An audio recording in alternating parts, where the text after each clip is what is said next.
Hello everyone, it's your boy Jordan here making his first video in a pretty long time at this point. A couple weeks ago, a game called NieR Automata came out, and since it came out, I've beaten it, I've gotten the 100% on it and got the Platinum Trophy. And now, seeing as I'm the internet's least important authority on everything Yoko Taro and Drakengard and NieR, I figured it would only be appropriate to make a quick video explaining what I thought about it and what my thoughts on it are.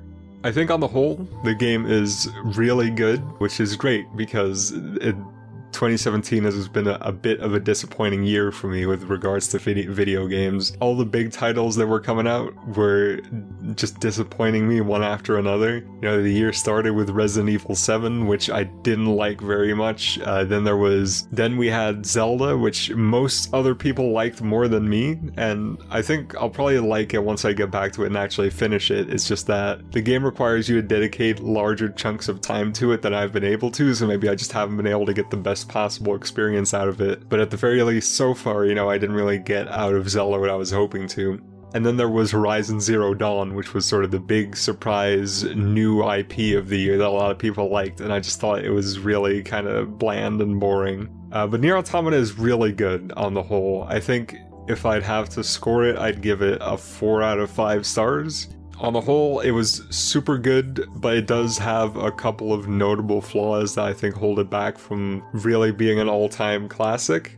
In this video, I'll focus both on what I think was really good and what I think was not as good. I'll start with the good stuff and then I'll go into the bad stuff later. By the time I'm done, it will probably sound like I'm pretty negative on the game overall, because I'm assuming in advance that I'll spend more time talking about the negative stuff than the positive stuff. But that's just because, like most media, the way in which it succeeds are large and usually similar to ways in which media has succeeded in the past, whereas the ways in which it fails are unique and minor and worth zeroing into to see exactly what it is that makes that part of the game not work. But like I said, I'm going to start with the positive stuff first, and I'm going to start with sort of the big encompassing elements first, and then get down to the more tiny specific details that I thought were really cute. So first things first, it's a Platinum Games title, which means that one of the most important elements of it is the combat system. And I think on the whole, the combat in this game is really good. The primary lead designer on this game previously worked on Metal Gear Rising, and you can definitely tell just based on the way combat flows in this game, because it's very different from something like Bayonetta or Devil May Cry. If you want to, you can basically keep combos going forever. You just have your standard light attack and heavy attack, but as long as you sort of weave a dodge or a jump in there every once in a while, you can basically just keep slamming those attack buttons and you'll never get a big stylish combo ender like in Bayonetta. The combat's pretty simple for the most part, or at least the degree to which I've engaged with it was pretty simple. You have light attacks and heavy attacks that you can combo into each other, and then you have launchers and attacks that send your enemies flying into the distance, or if you're in the air that sends them slamming back into the ground. And then you also have your pod, which is basically your projectile weapon, although it can do a lot of other stuff as well. And then you have a dodge, and alongside that dodge there's a counterattack, but besides that there's not a lot of complicated combo making, or at least not as far as I was able to tell. And I think that's fine, seeing as the game is mostly a story-focused experience, and there's a heavy layer of RPG elements on there as well. But I still think that it definitely manages to be really fun. I think the way the game freely lets you connect different moves without ever having to worry about your combo ending or failing means that it's very accessible, and at any point you can basically attack however you want and expect it to work without any weird hiccups on account of the way the moves are sewn together. There's a lot of different weapons you can equip, and the way the game handles that is you have 2 weapons equipped at the same time, and one of those weapons will be your light attack and one will be your heavy attack. And you can equip any sort of weapon into either of those slots. You can have a huge sword set to your light attack, and you can have gauntlets set to your heavy attack, and that just works. And the coolest part about that is, depending on what weapons you have set where, the way in which your light and heavy attacks interact will actually change, which adds a cool little extra layer of customizability to the game that I really appreciated. Metal Gear Rising and Bayonetta also did something like this prior, but I think especially in a game like this where the depth of the combat is maybe a little lighter, I think it's good that they added that, because without it the game might have lacked a level of variety that lasted all the way through, because it is a pretty long game, probably about 40 hours to get all the endings. If there was really only one way to engage in combat all the way through, that might have gotten a little bit boring. Now, besides the regular fighting on foot, there are also occasionally parts where you board a flight unit. That's when the game turns into either a top-down shoot-'em-up or a twin-stick shooter, and it'll actually mix and match between those two depending on what kind of enemies you're fighting and where in the environment you are. These parts are super simple, but I actually thought they were a really fun and really good way to mix up the gameplay. And they actually managed to weave the core combat abilities into this part of the game very well too, because you still get to use similar pod attacks. You're still shooting tiny pellets and big energy beams, but you also still have basic melee attacks, as well as a dodge that's very useful even though you're flying. And I think it all comes together to form a system that is really simple, but it makes for a fun diversion from the regular combat. I think if they refined the flight system a little bit and built some special levels around that, you could make a really fun Ace Breed or Ikaruga-like game and sell that on Steam and PlayStation Network for maybe 20 bucks, and I would buy it. The next up is a big new addition to the game, something that doesn't really have an analog in the original NieR, and that's the chip system. Basically what you can do is you can buy all these little perks that just add tiny special abilities to your character. This can be things like being invulnerable to chain damage, like after you get hit you're invulnerable, or can add shockwaves to your weapons, or just something really simple like making you do more damage or giving you more health. But you have a limited amount of space that you can put these upgrades in. You get like this little bar, and your upgrades are tinier bars that fill it in. And you can buy upgrades to make the bar bigger, but even if you buy all of them, you're still going to have a limited space. So you kind of have to decide what kind of character you want to play, how you want to go about the combat, or at the very least which kind of combat you would like to play most. And then you have to slot in certain upgrades depending on that. The Mega Man Battle Network games on GBA had a very similar system to this, and I've always been really fond of it. Partially because I think it's cool that you kind of get to mold your own character, but on a more concrete level I especially like it because it means they had to add certain special abilities to the game just to make this gameplay element worthwhile. I think that if the chip system wasn't in the game at all, certain things like the shockwave attack or the ability to extend the length of your dodge wouldn't have made it into the final cut of the game at all. And being able to do all that stuff but also decide that maybe you don't want to do it, I think that's really neat, and I like that a lot. Then next up, I thought the story and the character writing was really good. It definitely has a bit of a slow start and it's structured a little weirdly. I'd say maybe the first third of your first run through the game is chasing a plot that then turns out to not exist anymore, and after that your characters are kind of chasing after what they're even supposed to do. But I do think that in the end it works, mostly because the characters are really well written and it's just fun to be with them for the most part. A big focus of the story is a motif that, if you really want to boil it down, is whether or not machines deserve to be considered and thought of in the same way we consider humans.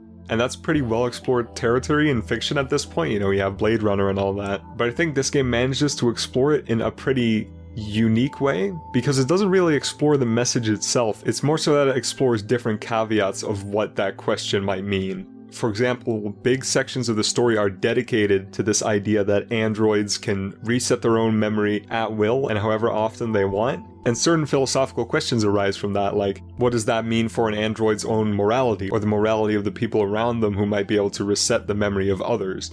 The ways in which the game explores its core tenet absolutely runs the gamut, and for the most part I think it's handled extremely well. It's well thought out and self-serious without getting super obvious and preachy. For the most part, at least. There are definitely side quests where the resolution sort of beats you over the head with what it wants you to think as a result of the event that happened, but for the most part it just makes you an observer to events and then doesn't really pass its own judgment on those events. So instead the player has to think for themselves what these events mean and how they might affect the robots as a whole. But I think the shining star of this game actually isn't the story, but the side quests. There's a fantastic variety of side quests in this game, and I think one of the things that makes it even better than the original NieR is that the side quests get to be very diverse and get to be mechanically unique from the main story. There's one really silly side quest, for example, that's basically just a race, and in the main game there's never really a race like that, so it involves systems that were made for that side quest entirely, and I think that's really cool. There's also certain side quests that have unique enemies. There's one that involves you fighting an old western posse, and one that ends with you fighting a huge Mad Max style armored tank, and all that is really good. There's also a good thematic variety in the side quests. Some of them are really serious and expand on the story itself, others are really tragic and maybe tell more of an individual story. There's one side quest that really got to me in particular, which is a side quest in which you meet a good robot which pretends that there's a bunch of robots in a canyon that are super violent and that need to be taken out, and then once you do that you go back to the robot and he tells you that the robots actually weren't violent or evil, but they had actually tried to commit suicide by jumping into the canyon, but because they're robots they're not that easy to take out. So they ended up stuck inside the canyon having to live with their own frustrations. But there's also plenty of silly cutesy side quests too. One of my favorite ones is actually very much near the end of the game, where a bunch of kid robots want a new toy, so you go around the world collecting materials so you can build them a new slide, which I thought was really fun. I don't really feel like any of the side quests were filler. All of them had their own unique, engaging stories, and for the most part they were pretty fun to neutral to act out as a whole. I think the side quests were probably this game's biggest success overall. Then there's the music. This is one part I was a little worried about, because the music in the first NieR is so good and it was such a unique, like, surprise juggernaut of a soundtrack that I didn't think a direct sequel to NieR could measure up. Either it wasn't going to be as good, or it was going to be too similar and not manage to break new ground. And in some ways my fear of it being too similar ended up coming true.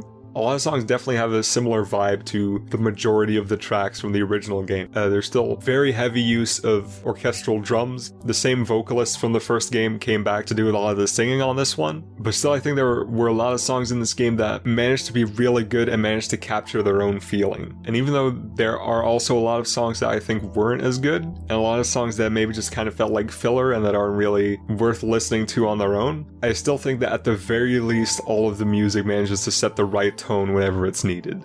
And that's still a good balance to strike for the most part, even though I kind of would have hoped that there would have been more interesting songs in the game. I also think the game did a really good job of being visually evocative. With a couple of exceptions, most of the environments in the first NieR weren't especially interesting. There's some really good parts like the Lost Temple and the City of Facade, which are pretty well crafted, but there's also a lot of areas in the game that could just pass for being made with stock assets.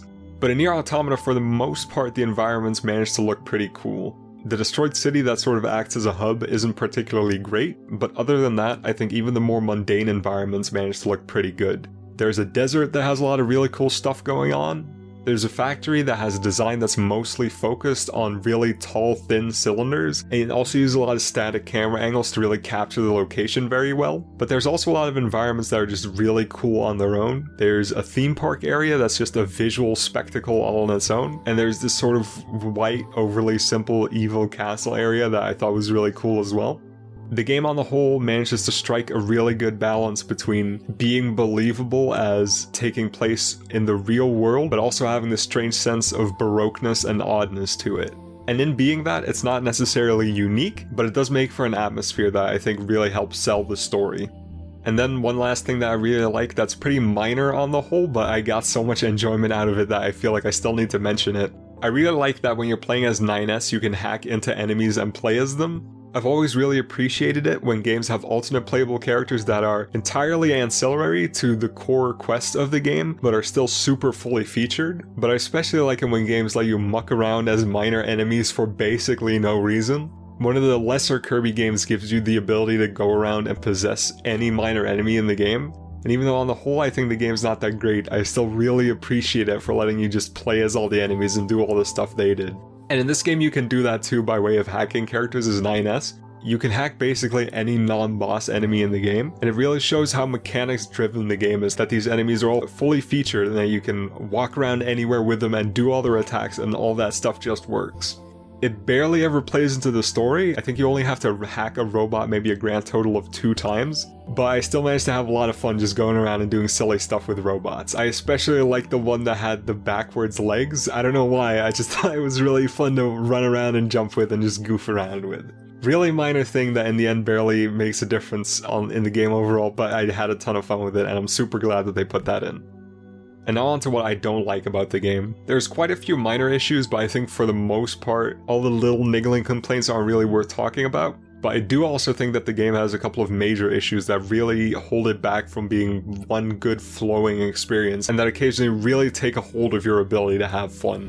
The biggest one of these is the corpse run mechanic that they put in the game. Basically, whenever you die, you get sent back to a checkpoint, and you have to go back to where you die and find your corpse, sort of like in Dark Souls, and your corpse is carrying a certain part of your experience and all of the chips that you have equipped. And if you die again before reaching the corpse, you lose that experience, but more importantly, you lose all those chips. Now in Dark Souls, dying and losing your souls sucks. You know, it doesn't feel good when it happens to you, but it's not that big of a deal because as you go on, you start getting more souls and souls become less important.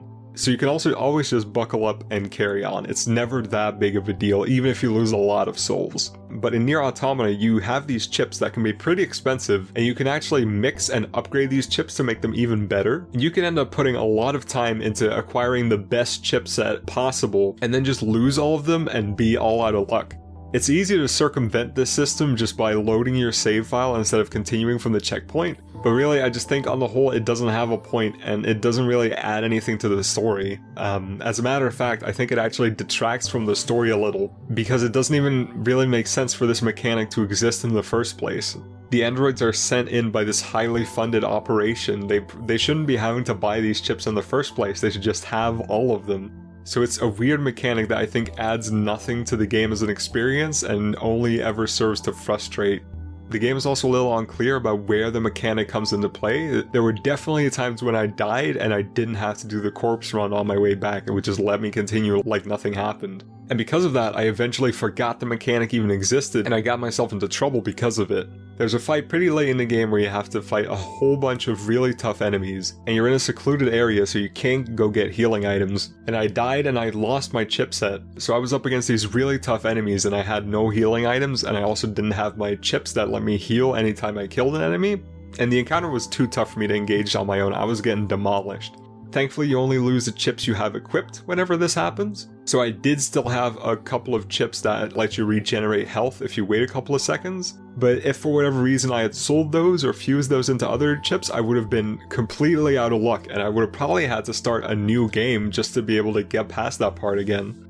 Losing your chips can just be too big of a disadvantage, and really there's no reason to ever willingly engage with this mechanic at all. You're better off just loading your save if you can. And if you can't, well then tough luck. And on top of that, I think the existence of the corpse run also affects a couple of other things about the game in a negative way. Mostly I feel like the existence of the corpse run is the reason that the game never autosaves. Which really sucks. I mean, for one, it's just what you expect a game to do nowadays, you know? And in this game, if you're going through certain story events, it can take a really long time in between saves. So if you die, sometimes you have to choose between either doing the corpse run and maybe losing all of your valuable chips, or loading a save that you could have made maybe 30 minutes ago. And that really sucks, and it's so unnecessary, and I don't understand why they put it in. That's definitely my biggest issue with the game as a whole, not just because I think it's such a bad inclusion, but also because I think there's no positive aspects to it. It only works to worsen the game, and that's really unfortunate. Now next up, I have one complaint about the combat, which is an issue with weapon balancing, and especially the way in which weapon combinations work. There are certain weapon combinations that, as far as I've been able to perceive, are just way better than others. Most notably, I think Gauntlet on light attack and Spear on heavy attack is extremely strong because of the way the attacks connect to each other. Doing a light attack string into a heavy attack gives you a free launcher, which is just ridiculous, and it's really easy to chain attacks together without ever getting displaced. Then on the opposite end, you have the combination of Gauntlet and Big Sword, which is fine for the most part, except for the way a light attack string goes into a heavy attack string. You get this attack that I think they put in mostly just because it's kind of silly. You use the Big Sword as a bat to fire the Gauntlet at an enemy, and that's cute, but the attack animation takes really long, and it doesn't actually do that much damage, and it's a highly focused attack. So while it's not terrible, it's really useless compared to a lot of other attacks, and that attack alone dissuaded me from ever using the Gauntlet and Heavy Sword combination, which was unfortunate because that's definitely the combination I wanted to go for a lot of the early game, but I just couldn't do it because certain attacks felt so bad to use. So I was compelled to switch off of the weapons that I thought looked cool just because using them wasn't very fun, which I think in an action-focused RPG like this is kind of a big issue. Then going back to the chipset, which I'm really lighting up in this part, even though I said I liked it a lot. I don't know. I guess just because I like it so much, I'm able to identify more issues with it. I think it's cool that the chip system gives you access to all of these different moves that aren't part of your base arsenal, but I think a negative side effect is that there are certain abilities hidden behind the chipset that really have no business being optional abilities, and that your character should just be able to do from the start. One of the big ones is being invulnerable to chain damage. There's a series of chips that lets you be invulnerable for longer whenever you're hit, so you're able to avoid just getting caught in really long combos and taking a crap ton of damage. That's a mechanic that at a certain point game makers figured out should just be standard, because it's really annoying to take multiple hits worth of damage when really you were only responsible for getting hit by one. And there's a couple of others as well, some of which are actually really hard to find even though they're super useful. For example, you can buy a chip that lets you auto pick up items, which is such a weird thing. All it does is save time and annoyance, and if you were going to put that mechanic in the game anyway, I don't understand why it wasn't just something you can do from the start. It's really weird, and I guess they did it to add a larger variety to the types of chips you can equip, but to do that by way of removing abilities from your character that are really just conveniences or things that smoothen the gameplay seems like a really weird decision to me. Now, a decision that I think is less weird but still frustrates me a lot is the way in which difficulty is handled in this game. Now, the way in which the game handles this is actually similar to the way Platinum Games has handled it with their games in the past, but it's just artificially limiting for really no reason. So if you play on easy mode, there are certain special chips that you can equip to help you out if you're not a very proficient player of action games. There's chips that automatically lock on, chips that automatically fire your gun for you, chips that automatically let you combo and let you automatically dodge. This is all fine, and I think it's a great idea because it adds more accessibility, but I don't understand why they're only available on easy mode. Now, in a way it makes sense because you'd think a player that needs that sort of help would only ever want to play easy mode, like they'd only be putting themselves up against a bigger wall if they would go and play higher difficulties. And that's something that I think would make sense if it wasn't for the fact that higher difficulties affect the game in more ways than just making you take more damage and making enemies take less damage. Enemies get more aggressive and use different attack patterns on higher difficulties, which means that in higher difficulties you're always dodging and weaving and trying to get your combos in whenever possible, whereas on normal and especially on easy, sometimes it kind of feels like enemies are just standing around, and fighting can sometimes feel like you're just beating up on a sandbag, and it can be really unrewarding. For me especially, as someone who is pretty well versed in video games but has physical issues that impede the ability to play the game, it really sucked having to play on a mode that made combat a little boring sometimes just to have access to the mechanics that would help me be able to play the game at all. I definitely would have preferred playing on hard over easy if the auto combo chip were available to use on that difficulty. There's also the fact that I think there's too big of a difference between all the difficulties. Like I said, I think easy is almost stupidly easy, but that wouldn't be a problem if it weren't for the fact that normal is actually a pretty big step up in difficulty. And then hard can get kind of ridiculously hard in parts, and then very hard is just hard except you die in one hit. And I really think the game would have benefited from having one or two extra difficulties.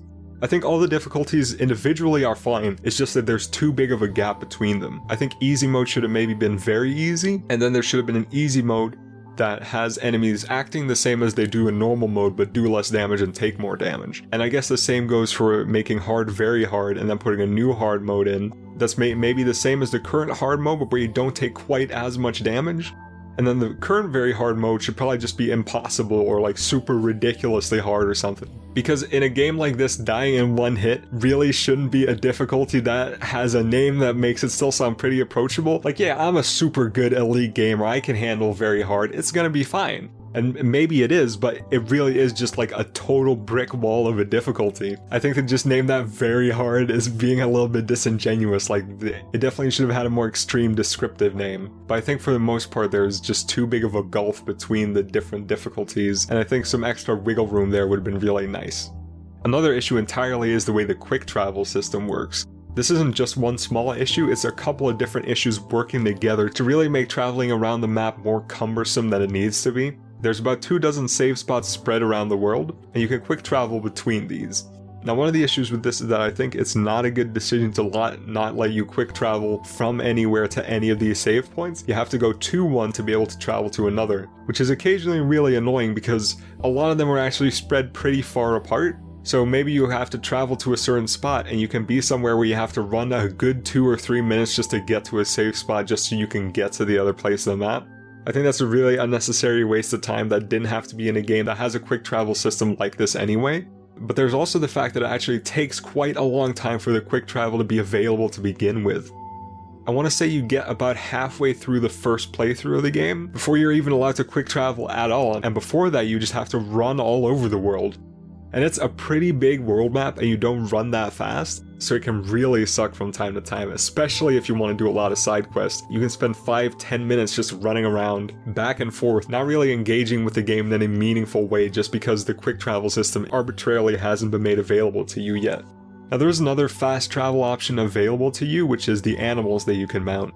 In the first game there's the boar that you can ride through the 2 big overworld areas. In this game there are boars and moose just running around all over the map that you can go and ride wherever you please. Now the issue with this is that in the first NieR, you get to ride the boar by doing a single side quest and then you get to summon it whenever you want and use it forever. But in this game, instead what you have to do is you have to buy an item that lets you approach the animals without them being scared off. And then you have to buy a consumable item that's animal bait that lets you actually ride them. This I think is just unnecessarily annoying. Like having to stock up on this animal bait over and over again just to be able to travel somewhere a little bit faster. It doesn't really add anything to the game, especially because actually baiting the animals can be a little finicky and slow sometimes, especially because baiting and mounting the animal can be a little bit slow sometimes. There is a side quest later on, the reward for which is being able to mount any animal whenever, but it takes a while for it to become available and it's actually pretty well hidden. So for a lot of the game, if you don't find the side quest, you're stuck with these really subpar fast traveling options, and it's really unfortunate because it's just kind of a nuisance that occasionally means you have to waste some extra minutes getting around. And the last negative point about the game that I want to mention is NieR's story. For those of you who haven't played the game is basically divided into 3 campaigns. In the first you play as 2B with NieR tagging along as your sidekick. The second campaign is going through that part of the story again, except you play as NieR. And then in the third campaign you alternate between NieR and 2A in a new scenario. Now there's a couple of issues with NieR's campaign. The first is that it doesn't add enough to the story to make playing through that part of the story a second time worthwhile. There's one major revelation about halfway through, a couple of times where the characters get split, encounter entirely different things, and also one part that just gets skipped because NieR was out of commission for that. And there's also a couple of new side quests and some new scenes and bits of dialogue here and there, but on the whole I felt like I didn't get rewarded enough for having to play through that whole story again. Whereas in the first NieR, when you're going through Path B, the lens through which you play the game changes so much and so many new events and parts of the story open up that I really think that managed to engage the player enough, and here I don't think that was the case. And another part of that is that NieR just isn't as interesting to play as 2B. His combat abilities are super limited, and for the most part combat with him is just tedious to the point where using his unique hacking ability is a much better way to get through the game than trying to fight things. And the hacking is kind of neat. It's basically like a really simple, kind of retro looking version of the twin stick shooter parts, which is fine, and I think it's actually even fun for a little bit, but it starts to become really tiring at a certain point, especially because you end up doing even more of it in the third campaign. Whenever you hack an enemy, you go into this tiny twin stick shooter room, and depending on what kind of enemy you're hacking, it'll be easier or more difficult or bigger or smaller. But the problem is that there aren't enough different types of scenarios for this hacking to last an entire 1.5 playthroughs. I'd say in total there are maybe 15 to 20 different type of hacking engagements that can occur. And over the course of the game, you're hacking hundreds, if not over 1,000 enemies. So you're going to be doing the same room over and over again, probably playing through it the same way, maybe 50 or well over 100 times, and it starts to wear out its welcome way before that, and I think that's a big issue. Like, I can honestly say that I struggle to get through certain parts of NieR's story, and that's really unfortunate. And not to intentionally harp on NieR even more, but I can sort of segue into my next complaint pretty easily from here, which is that not all of the voice acting in this game is up to snuff, even though for the most part it's really good. NieR especially is a bit of a trouble case. I think early on when him and 2B are just kind of having normal silly conversations, it's mostly fine and I actually think it's really good. But later on when he really starts losing it, his voice actor just isn't able to sell the drama, and I think that's where the game struggles the most, is when the actors really have to portray big emotions. I think for whatever reason, most of the characters in this game really struggle with that. It's just that NieR ends up having to take the brunt of that, so with him it stands out more. And it's really sad, especially because the first NieR had such good voice acting. Like, almost all of the major players in that game were just top of the line and were able to sell everything from the quietest moments to the biggest, most emotional scenes. And to see this game not being able to live up to that, to a point where occasionally I was taken out of the scene by how much the voice acting didn't work for me, is really unfortunate. And those are all my major complaints, and like I said, these are definitely things that can take you out of the game for a certain length of time, but none of these issues are omnipresent, and taken as a whole, I still really enjoyed the game. And I think so far it's probably my favorite game of the year, and there's a pretty good chance it'll end up in my top 5 favorite games of this console generation, but we'll have to wait and see if that prediction actually holds. Now, one more thing before I end this video. I put out a little inquiry on Twitter telling people to ask me specific questions about what I think about NieR Automata or any of the other Drakengard games, and that I would answer them in this video. I got 3 replies, which isn't a lot, but I think the quality of these questions really makes up for it. We have this one, for example, from my friend Future Friend, who asks, "Why is Kaim such a bogus dude? Maybe he wouldn't be in this mess if he was nice." This is regarding Kaim, the protagonist from Drakengard 1. And to be honest, I'm not really sure. Based on the information you get from the game, it seems that Kaim's dad was a pretty cool guy who would probably raise his son pretty good. So I don't really know how Kaim ended up being such a little brat. And also his sister has weird incestuous desires and apparently loves the sauce, so something weird must be going on in that family. Maybe it was the mother that didn't raise them right, who knows? Or maybe the death of both of their parents just hit them really hard. That's my only guess, other than that I wouldn't know. Then an anonymous individual asked, "I feel like someone's bound to have asked this already, but what is/are your favorite tune or tunes in the Automata soundtrack?" So I haven't really taken the time to listen to the soundtrack as a whole. I've only experienced the music as a part of the game itself. And because of that, I'm not sure if I can give a great answer to this question yet, because I'm sure I'll be very heavily biased to the songs in the game that you hear more often, like the environment tracks or certain battle themes. And whether or not that's actually true, it is true that those songs are the ones that I like the most. The 2 songs that I can definitely list as being the standouts are the Outside Theme Park theme, say that 10 times fast, and the Grand Desert theme. Those are definitely the 2 songs that have been sticking in my head the most. And I gotta give special mention to the Emil Shop theme for being the cutest song in the whole game. Then another anonymous individual asked, or I guess not really asked, but they said this, "I know you finished NieR Automata, so your hands is fine now. We need Drakengard 2, 3, NieR, and Automata vids like Drakengard 1. The time has come." Now, it is true that I finished NieR Automata, and it's also true that my hands are doing a little better than they were before. I've been getting some medical attention to help get my hands back in proper shape, but they're still not doing great. Like I said earlier, I had to play the game on easy with some of the automatic chips equipped, because otherwise it was just going to be too tough and I wouldn't be able to hit the buttons good enough. That said, if I could record all that footage just fine on my own, I still don't think I would want to. The 2 Drakengard 1 videos took a lot of effort, and at the time I was really interested in putting videos like that out. By now that motivation has died down a bit, so I don't really feel interested in making Drakengard and NieR lore videos anymore in the first place. Thanks for your enthusiasm though, I do actually really appreciate it. So that's the end of the video. NieR Automata ended up being pretty good, and that's great. Now I just gotta hope that Marvel vs. Capcom Infinite turns out to be really good too, and then 2017 really can be the year of dreams. Goodbye.